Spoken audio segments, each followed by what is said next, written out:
जिस जिम्मेदारी का निर्वहन मुझे दिया गया है, मैं कहना चाहूंगा आपसे कि कार्यक्रम की भव्यता और दिव्यता तब साबित होती है जब लोगों का समर्थन हो। आप लोग जानते हैं, आप नगर के वो स्तंभ में आपने देखा है कि क्रांति भी पार्टी लिखने से आया करती थी, आज अखबार भी क्रांति लाने का काम नहीं कर सकते हैं। कारण है कि कहीं ना कहीं हमारे विचारों का दमन हुआ है। हमें अपने मन में विचारों को जगाना होगा। हो सकता है कि संजय किसी की पसंद ना हो सकता है लोग किसी की पसंद ना हो, लेकिन नगर सबकी पसंद होनी चाहिए। ये नगर की धरोहर है मेला, नगर सबके लिए समर्पित होना चाहिए, नगर के लिए हर व्यक्ति को समर्पित होना चाहिए। मेला के लिए सबको मिलकर लगना होगा, सबको एकजुट होकर लगना होगा, सबको लिए काम करना होगा। पहले लोगों के रिश्तेदार आया करते थे, लोगों की एक टीम आया करती थी, घर पर रहा करते थे, मेला देखते थे।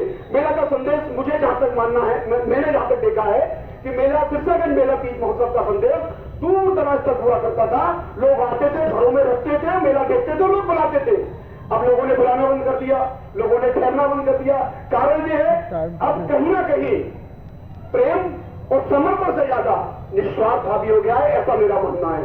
मैं छोटा हूं, हो सकता है मेरे शब्द गलत हो, लेकिन मुझे माफ कर देना, लेकिन विचार जरूर करना।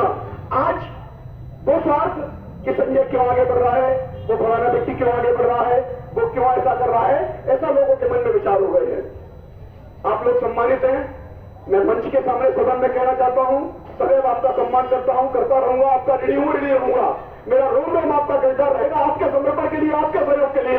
मैं पुनः आपसे चाहता हूं, एक बार इस सदन में आप लोगों से विनती करता हूं, विनम्र अनुरोध करता हूं कि जिस प्रकार आपने पहले अपने कार्यकाल में, अपने अवस्था में इस मेला को भव्यता और दिव्यता दी थी, मैं चाहता हूं कि एक बार इस मेला को वही भव्यता, वही दिव्यता शरीर के साथ, मन के साथ, दिल के साथ आप लोग देने का काम करें और मुझे अपना सुभाषित देने का काम करें। मुझे लगे कि मेरा ये कार्यकाल आपके आशीर्वाद से, आपके संरक्षण में बहुत अच्छा हुआ है। मैं पुनः इस उम्मीद और इस आशा और विश्वास के साथ कि आपका सहयोग मुझे मिलेगा, आपका मन मुझे मिलेगा और आप मन से मुझे सुभाषित देंगे। जय हिंद, जय भारत। पूरे भावना के साथ स्पष्ट रूप से अपनी बात रखी भाई संजय शर्मा जी ने, और उनके साथ अधिकांश लोगों ने पूर्व में भी सहयोग किया है। और मैं इस बात के लिए आश्वस्त हूं कि यहां उपस्थित एक एक व्यक्ति मेले के साथ जोड़ेगा और अधिक से अधिक लोगों को जोड़ने का प्रयास करेगा। चलिए समापन की ओर चलते हैं। एक छोटी सी 1 मिनट की औपचारिकता, जो बहुत अनिवार्य औपचारिकता है। स्वच्छता के बारे में पूरी नगर पालिका की जो उपलब्धि है वो किसी से छिपी हुई नहीं है। जनपद ही नहीं, प्रदेश तक में उसकी चर्चा है और डॉक्टर साहब ने ये अपना मन बना रखा था कि होली के अवसर पर हम अपने स्वच्छता के उन जो अग्रदूत हैं, वॉलंटियर्स हैं, उनको सम्मानित करें। तो उन सारे वॉलंटियर्स के जो हेड हैं भाई अशोक गुप्ता सुपरवाइजर हैं, वहां से मैं शुरू करना चाहता हूं। भाई अशोक गुप्ता जी जो बहुत लंबे समय से नगर को सेवा दे रहे हैं, आज होली के अवसर पर उनको उनके कार्यों के लिए सम्मानित यहाँ किया जा रहा है। इस क्रम में अगले साथी भाई सचिन है, उनसे आग्रह है भाई सचिन आए और भाई संजय शर्मा जी अध्यक्ष जी जन सांस्कृतिक परिषद की ओर से उन्हें सम्मान कर रहे हैं। और ये अद्भुत सम्मान है, बाद में मेले के सम्मान होता था और ये श्रृंखला, क्योंकि सफाई सबसे अहम बिंदु है, इसलिए ये सफाई के साथी सनी आए।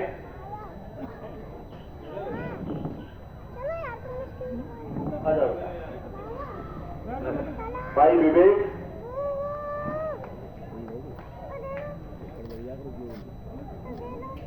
भाई दिनेश,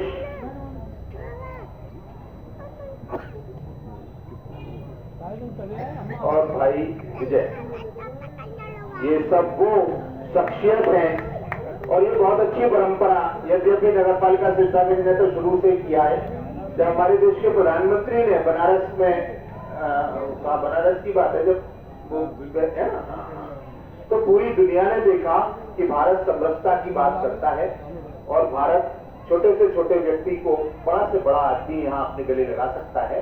उसका ही एक छोटा सा रूप यहाँ देखने के लिए मिला। तो मैं मुझे पंक्तियां याद आ रही हैं। आदरणीय मां साहब यहाँ बैठे हुए हैं, उनका संबोधन होगा।